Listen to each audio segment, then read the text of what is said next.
Hola, hola, bienvenidas y bienvenidos a Conversando de Salud Mental, un espacio en donde vamos a hablar, vamos a platicar acerca de nuestras emociones, de trastornos y o fenómenos psicológicos que muchas veces no sabemos que existen, no comprendemos o no entendemos.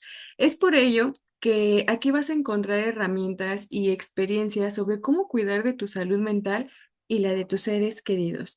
Mi nombre es Gisela Adriana Medel Trejo y en este nuevo episodio abriremos un diálogo cercano con nuestro especialista, el psicoterapeuta, tanatólogo y suicidólogo, el maestro Misael Vargas, quien también es director de Neurocen, el cual pues nos va a hablar acerca de un tema que es bien importante, es muy relevante, que tiene como título La máscara del duelo. Hola maestro, ¿cómo está? Aquí, muy contento de nuevo estar participando en nuestro canal. Ya hace varios episodios que no me tocaba. Eso por un lado, y por otro lado, pues igual sufriendo la calor que está haciendo en estos días. Entonces estoy acá desde un lugar un poquito más fresquecito. Sí, ya nos Pero tenía bien pues aquí con abandonados, todo ¿eh? el ánimo como siempre. Y sí, es que ya les había tocado otros compañeros. Pero ya estamos aquí de vuelta. No, y nosotros los más felices de tenerlo aquí para que nos ilumine con su mucho conocimiento. Bueno, Gracias, gracias. sin más preámbulo, pues vámonos a lo que nos truje, dirían por ahí, ¿no? Y me gustaría iniciar, Al paso darle prisa. me gustaría iniciar preguntando lo siguiente. ¿En qué consiste la evitación y negación en un proceso de duelo?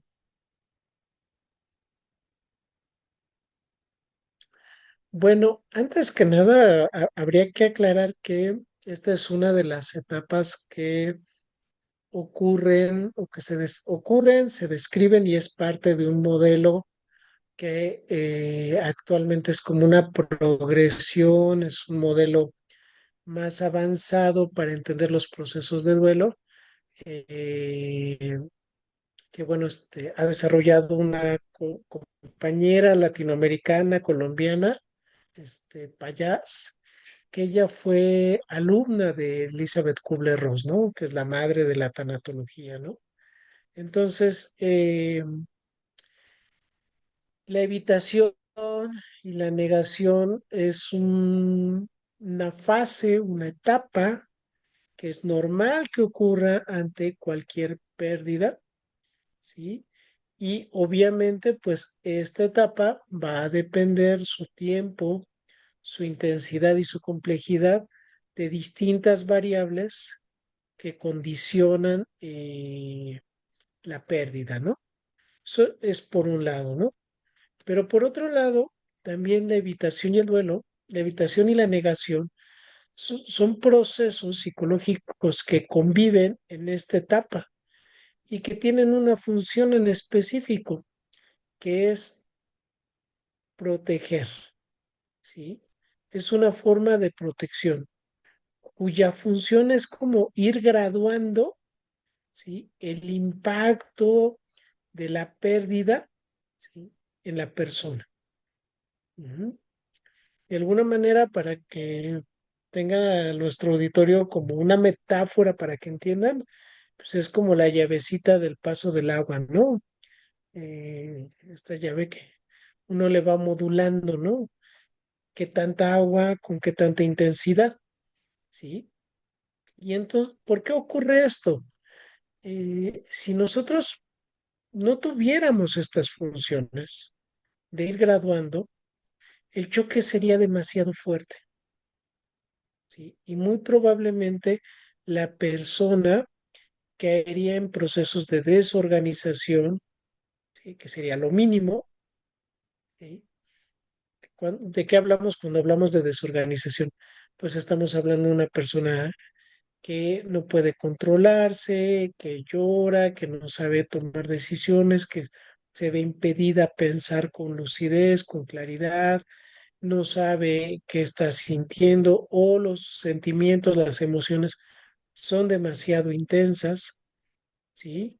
Que va a requerir que alguien la contenga, lo contenga corporalmente ¿sí? Eso sería lo menos, ¿no? Lo peor, ¿sí? O el caso máximo, la hipérbole, sería una persona que caiga en un cuadro psicótico, lo que actualmente se les conoce como esquizofrenias, ¿no? Entonces, esto es muy importante que les quede claro a nuestro auditorio, que la evitación y la negación son funciones protectoras, son mecanismos, ¿sí? Que ponen nuestra psique en juego ante una pérdida para proteger la misma integridad del funcionamiento, ¿sí? Y va a ir graduando, va a haber momentos donde esta evitación y negación bajen sus defensas y la persona pueda llorar, pueda lamentarse, pueda sentir aflicción, pueda obviamente enojarse, ¿no? Ujú. Sí. Entonces, justamente esta es una función fundamental dentro de esta etapa y usualmente estas conductas evitativas van a ocurrir en los primeros meses posterior a la pérdida, ¿sí? Dependiendo la bibliografía que uno consulte, va a estar desde el día uno de la pérdida, ¿sí? Hasta los 6 u 8 meses, que es como la temporalidad más aceptada, ¿no? Entonces, de eso es de lo que hablamos cuando hablamos de evitación y negación, y siempre van a ir como de la mano. ¿M? Ok, ahí me gustaría para nuestro auditorio, para que tengan como mayor claridad, eh, ¿cómo podemos ver, cómo se puede ver la evitación o la negación en una persona doliente? Eso es muy, muy importante que lo empecemos a desagregar. Fíjate que en este modelo, cuando justamente se habla de la evitación y la negación, Alba Payás habla sobre una metáfora, ¿no? Que es la máscara del duelo, ¿no? Entonces, ¿por qué utiliza esta como metáfora? Sí, porque tanto la evitación y la negación lo que van a permitir, ¿sí? Es un como si, ¿sí? Un como si se presentara el duelo, ¿no? Si la máscara, pues obviamente cubre el rostro, ¿no? Esa es su función, ¿no? Y de alguna manera presentarlo de otra manera. Ajá. Entonces, cuando hablamos de la máscara del duelo, ¿sí? Estamos hablando, ¿sí? De que estas conductas evitativas y de negación se van a presentar de distintas formas, ¿sí? Se van a presentar en formas de conductas, en formas de pensamiento y en formas de emociones, ¿no? Sí, en lo que tiene que ver con una serie de parte, de la parte en el elemento cognitivo y conductual, vamos a tener dentro de las conductas la momificación, que usualmente ocurre con los espacios, los cuartos, los objetos que son parte de o que fueron propiedad de la persona fallecida, ¿no? Y entonces la familia deja la habitación de la persona como estaba, ¿no? O si ocurrió el accidente en el vehículo, el vehículo lo dejan así como estaba, ¿no? Sí, el ropero, los zapatos, todo eso pareciera que se quedan congelados, ¿no? Sí, porque justamente lo que hace esta momificación para los dolientes es una manera de detener el tiempo, ¿sí? Como si, como lo dejó él, como lo dejó ella, como a ella le gustaba tener sus zapatos, ¿sí? O como a ella le gustaba tener, no sé, sus broches, ¿no? Como a él le gustaba tener sus carritos o su colección, ¿sí? Estos procesos de momificación le permiten a la persona todavía hacer presente, ¿sí? A la persona ausente, ¿sí? Le permite de alguna forma todavía mantener el vínculo. Luego está lo que es la personificación, ¿no? Ujú. ¿sí? Donde pues las personas utilizan algún objeto o espacio, ¿sí? Para representar a la persona, eh, pues ya fallecida, ¿no? Aquí es muy típico, por ejemplo, las fotografías, ¿sí? Porque a través de las fotografías se despiden, los saludan. Hay todavía familias que aquí en la región pues hacen como un pequeño altar, ¿no? En la esquinita de una casa o ahí en la sala, ¿no? Y entonces las personas pasan o todos los días, mamá, ya me voy, dame la bendición, se persignan y listo, ¿no? Sí, otro tipo de personificación, cuando la persona al cuerpo lo incineran y está ahí las cenizas, ¿sí? Y ahí la ponen en medio de la sala o en un lugar en específico, ¿no? Y entonces justamente viene este proceso, ¿sí? De pena y aflicción asociado a la personificación y permite de alguna manera entrar en vínculo de nuevo con la persona fallecida, ¿sí? Puede estimular también el diálogo, ¿sí? Entre las personas, ¿sí? Pero ahí está, ¿no? Luego, pues está el pensamiento rumiativo, ¿no? Donde no necesita haber algún objeto, ¿sí? Propio de la persona fallecida o algún elemento gráfico material, sino más bien es vivir en el interior de la persona doliente, ¿no? Y entonces la persona pues constantemente está hablando con la persona fallecida, ¿sí?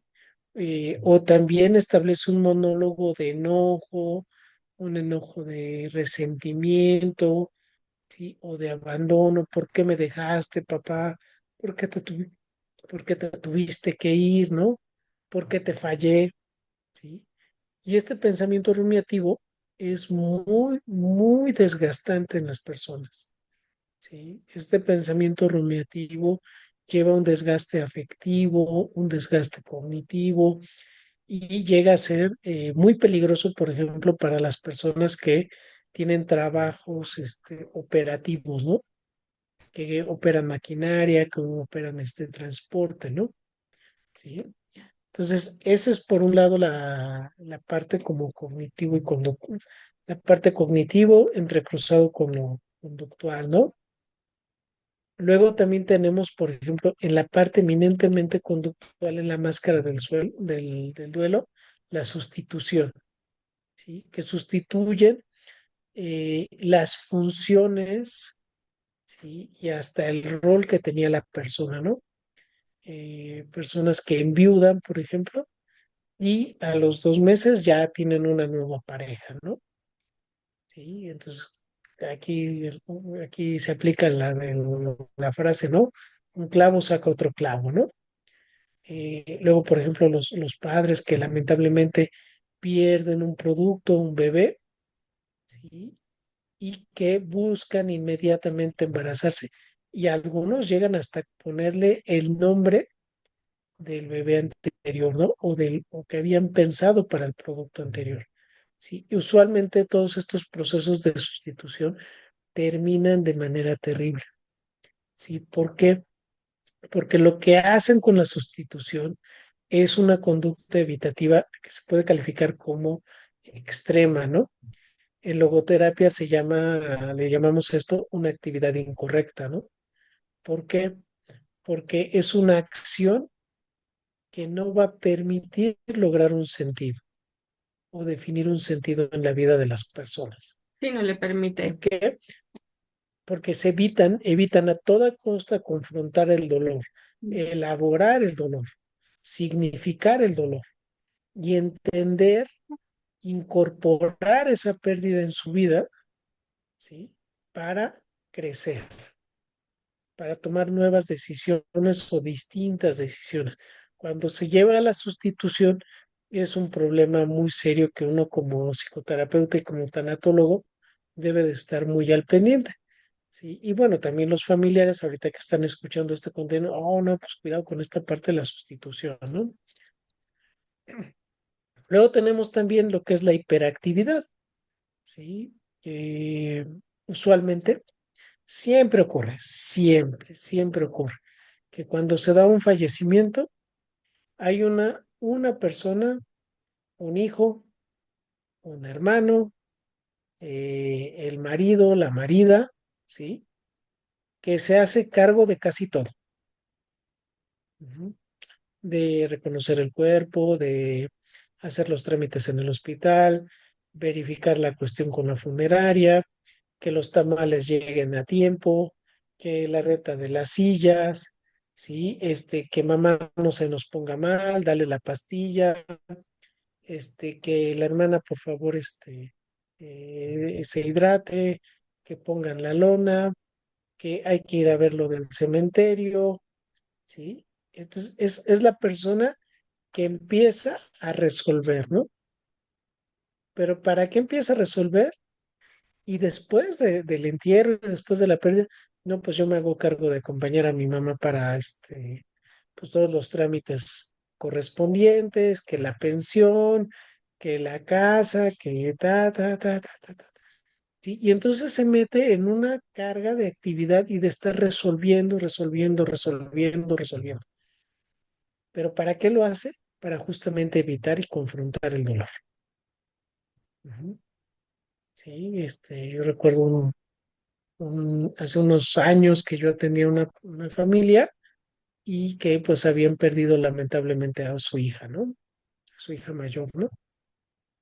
Tenían otros tres hijos y entonces, pues la mamá, obviamente, bueno, perdieron a la hija en una tragedia automovilística, sí, iba con un grupo de la escuela y lamentablemente, se voltea el vehículo y está entre los fallecidos, ¿no? Y entonces el papá se dedica a resolver todo. ¿Sí? Y la madre pues cae en cama, en depresión, pues ni para levantarse a lavar un traste, ni para ir al trabajo, ni para atender a los niños, ¿no? Que obviamente ella estaba en el dolor, ¿no? Y entonces el papá se empieza a hacer cargo de todo, ¿no? Sí, llevar a los niños, traerlos, las comidas, la limpieza, las situaciones, que quedan pendientes, ¿sí? Y se mete en un trajín cuando llegan a consulta, pues él viene sumamente acabado, ¿no? Con ojeras, desgastado, ¿no? Sí, y la mamá pues con depresión, ¿no? Pero entonces él se metió en toda esta parte en hacerse cargo de tantas cosas justamente para evitar. Ujú. Sí, y es que y hasta la misma persona, el mismo papá decía, es que yo no me puedo permitir estar triste porque mis hijos y mi esposa me necesitan, ¿no? Sí, Wow. porque él veía a la esposa en la depresión, ¿no? Pero justamente es para evitar esta sintomatología, que esta sintomatología normal se presente, ¿no? Y luego, por último, pues el aislamiento, ¿no? Sí, las personas que evitan caminar por donde usualmente caminaba con el esposo, ¿sí? Las personas que evitan a toda costa hablar de la abuelita que falleció, ¿sí? De entrar hasta la habitación del abuelito, ¿sí? Que apenas empiezan a escuchar hablar del hermano o hermana que falleció y se retiran inmediatamente. ¿Sí? A esta conducta se le conoce como aislamiento. ¿Sí? ¿Qué están tratando de evitar estas personas? Que justamente al hablar sobre esto se rememore, vengan a conciencia los recuerdos y con ello el dolor de lo perdido. Ujú. Y luego, por último, pues en la parte completamente emocional, pues está el enojo, ¿no? Sí. No sé si nuestro auditorio conozca la historia del enojo y la tristeza, ¿no? Una, un cuento, no sé de dónde lo escuché, ¿no? Pero dice la historia que en una laguna muy bella un día llega la tristeza y se quiere meter a nadar, ¿no? Y entonces se quita su ropa la tristeza y se mete a la laguna, ¿no? Y luego llega el enojo y también se quita la ropa y se mete ahí a nadar con la tristeza, ¿no? Entonces de repente se escucha que va a llegar gente, se escucha ahí como que caballos acercándose, y entonces el enojo pues sale disparado, ¿no? Pues, el enojo es muy veloz, ¿no? Reacciona rápido, ¿no? Se activa. Pero, pero en su enojo de la situación, porque dice, yo que tan rico me estaba bañando en este lago tan hermoso, tan cristalino, se pone la ropa de la tristeza. Y obviamente la tristeza, así como la de la película de Aventuramente, que hasta para mover un pie pide permiso, pues ahí va toda lenta, ¿no? Y se termina poniendo la ropa del enojo, ¿no? Entonces, desde ese entonces se dice que en muchas ocasiones la tristeza se muestra y se presenta con la ropa del enojo, ¿no? Entonces, en muchas ocasiones las personas que muestran el enojo hacia el fallecimiento de la persona, hacia las circunstancias en las que ocurrió, ¿sí? Lo que está en realidad encubriendo, ¿sí? A través de la exploración existencial, es el dolor, la tristeza, la aflicción, el desconsuelo, ¿no? ¿Por qué? Pues porque es más fácil para muchas personas acceder al enojo que a la tristeza, ¿no? Puesto. ¿Sí? En otros casos, este enojo se transforma en deseo de venganza, en búsqueda de justicia, y entonces de repente ves a tus familiares, al tío o al papá, pues en búsqueda de la justicia, ¿no? Y armando un superjuicio y buscando indemnizaciones, ¿sí? Que no estamos diciendo que esto sea incorrecto, no estoy diciendo eso, ¿no? Tampoco estoy diciendo que, ay, no, pues no hay que hacer nada. No, no, no, claro, hay casos en los que obviamente hay que proceder legalmente, pero lo que hay que verificar es lo que hay detrás de ese proceso jurídico, ¿no? Porque en muchas ocasiones se se puede utilizar para justamente enmascarar. Ujú. ¿Sí? Correcto. No sé si con esto fui como ilustrador. Bastante. Y fíjese, me recordó ahorita el libro de Osvaldo Loera, La habitación vacía, en donde expone, Ujú. ¿no? Narra diferentes experiencias significativas que tuvo con sus consultantes. Y mencionaba el caso de una pequeña que fallece papá y todas las noches dormía con un oso en donde tenía la camisa de papá, ¿no? Y todavía estaba impregnado el perfume. Y que la llevan justamente a consulta porque a esto se les hacía muy raro, ¿no? Muy, muy raro a la mamá, a los abuelitos. Y a él plantea la siguiente pregunta. Si hay una forma correcta de vivir un duelo, ¿no? Si hay una forma correcta de extrañar. O sea, plantea esto, ¿no? Y entonces a lo que Ujú. viene esto es, pues justamente la evitación y la negación es parte de un proceso. Muchas veces se tiene que vivir. Claro, sí. Y fíjate que justamente me parece que esa es una pregunta bastante lúcida. eh, que qué bueno que lo pones en la mesa, que enriqueces esta plática, que obviamente el auditorio lo agradece, porque fíjate que de esta pregunta, o con base en esta pregunta, también podría ser también pertinente preguntarnos, ¿hay una forma sana de vivir el duelo? Ujú.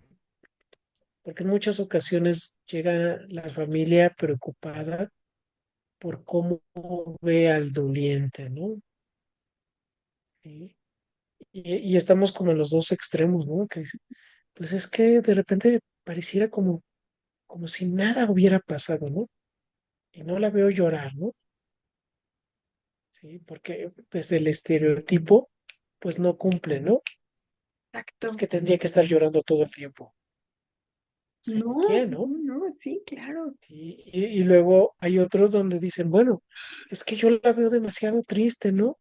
o lo veo demasiado triste, ¿no? Y está llorando y no quiere salir o no quiere hacer sus cosas, ¿no?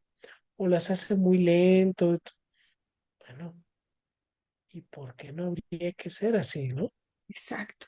Sí, porque hay toda una serie de variables que como profesionistas, nosotros que nos dedicamos a la tanatología, pues tenemos que estar considerando para evaluar cómo las conductas que aquí describimos como la máscara del duelo implican, ¿sí? O pueden leerse como un proceso normal y sano o como un proceso alterado, rígido y que muy probablemente si sigue así va a implicar mayores problemas de salud. ¿Sí? Un duelo pospuesto, un duelo complicado. ¿Sí? Son muchas las variables, ¿no? La relación que tiene la persona con el fallecido, el tipo de relación que fue, si fue una muerte repentina, fue una muerte anunciada, si hubo tiempo para despedirse, ¿sí?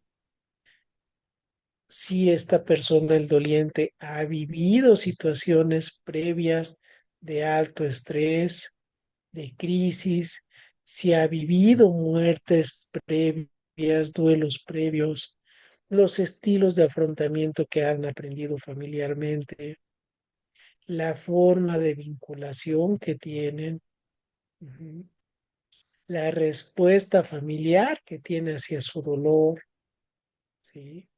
Si pudo o no pudo despedirse de la persona, y aun cuando si se despidió, dijo todo lo que necesitaba decir. Ujú. Entonces, todos ese tipo de variables, nosotros como tanatólogos, ¿sí? Lo valoramos, ¿no? Ujú. Aparte de que debemos de estar muy al pendiente de las comorbilidades, ¿sí? Ujú.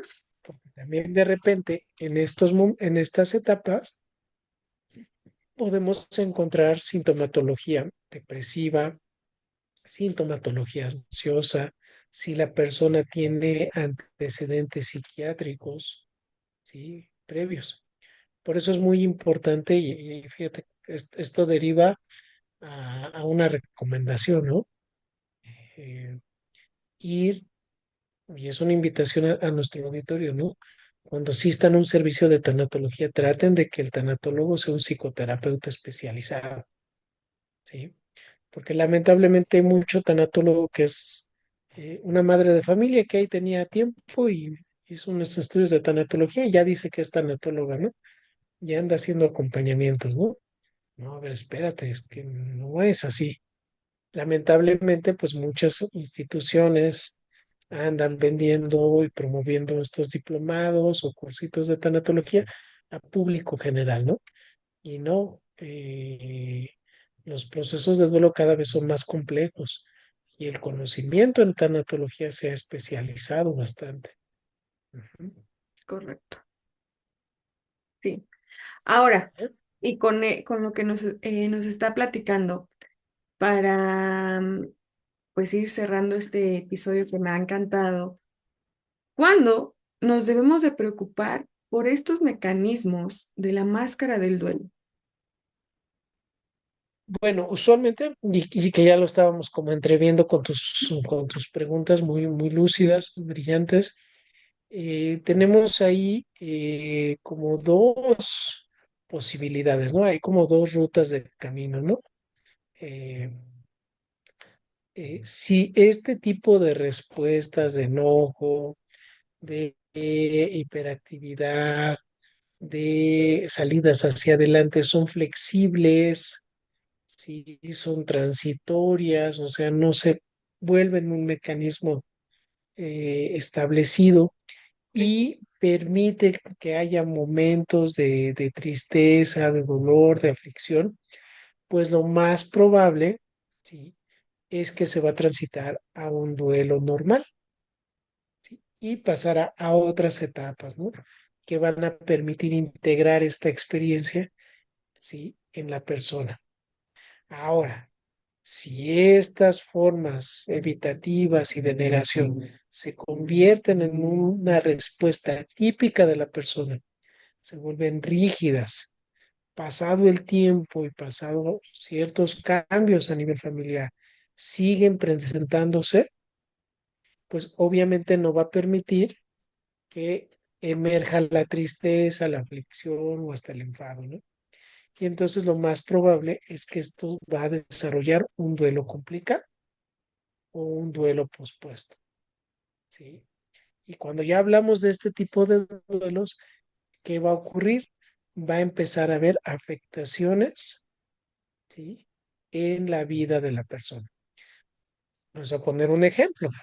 Eh, un padre, una madre que pues, lamentablemente fallece su hijo, ¿no? Y entonces siempre rumbo al trabajo, todos los días, papá y mamá pasan 5 minutos al cementerio a dejarle una rosa o darle los buenos días al hijo, ¿no? Esto si uno lo ve desde lejos, dice, no, espérate, pues ya pasaron 4 meses, eso ya no huele bien, ¿no? No, de seguro no lo están superando. A ver, espérame. Estos padres se están levantando temprano, se bañan, se preparan, salen hacia su trabajo, pasan al cementerio, se despiden, saludan a su hijo, le dan los buenos días, bueno, al cuerpo de su hijo ahí depositado en el cementerio y van hacia el trabajo. Y llegan al trabajo en punto. Entonces, esto no se podría tipificar como una conducta de evitación y negación preocupante. ¿Por qué? Porque no está interrumpiendo el flujo de su vida cotidiana. Ujú. Más bien se ha vuelto una actividad extra que a ellos les permite ir elaborando el dolor. ¿Sí? Lo más probable es que al paso del tiempo, tal vez en otros 5 o 6 meses, digan, ¿sabes qué? Pues ya no hay que ir todos los días. Ujú. Porque va a haber un momento donde ya no necesiten, si no resuene en su cuerpo la necesidad de ir todos los días ahí con su hijo, ¿no? Ujú. Justo hace rato que estaba haciendo esta presentación, pues, me acordaba mucho de una película que a lo mejor muchos no conocen, ¿no? De nuestro auditorio, ¿no? Los Tres García. No, no, es la saga, ¿no? Los Tres García y vuelven los García, ¿no? Sí. Y entonces, cuando muere la abuelita, Sara García, Pedro Infante se tira al alcohol y se pasa ahí tardes y noches en el cementerio con la lluvia, alcoholizado, llorándole a la abuelita, ¿no? Sí. Eso es un proceso de evitación y negación, ¿sí? Que nos va a llevar a un duelo complicado. ¿Por qué? Porque esta persona interrumpe completamente su flujo, ¿sí? Su vida cotidiana, ¿no? Sí. Ujú. Interrumpe Hace por unos completo. años yo recuerdo, ¿no? Un caso muy complejo de pérdida de una mamá que, pues lamentablemente pierde a su hijo, ¿no? Pero lo pierde por sobredosis. Y entonces, cuando ella llega con un servidor, creo que ya tenía 5 o 6 años de haber fallecido su hijo, ¿no? Ok. Ujú. Y entonces seguía llorando, sí, pero toda la casa lo había vuelto casi un santuario para su hijo. O sea, estaban las paredes, las mesas, todo estaba tapizado con fotos de su hijo. Ujú. Ok. Sí, y entonces ella en muchas ocasiones no iba a trabajar porque se quedaba esperando a que su hijo llegara. ¿Sí? Si es que yo todavía tengo la esperanza de que un día mi hijo llegue, ¿no? ¿Sí? Esto obviamente se convirtió en un proceso de evitación y negación in extremis. ¿sí? Porque esto fue un proceso, fue una hipérbole de momificación, Sí, ¿sí?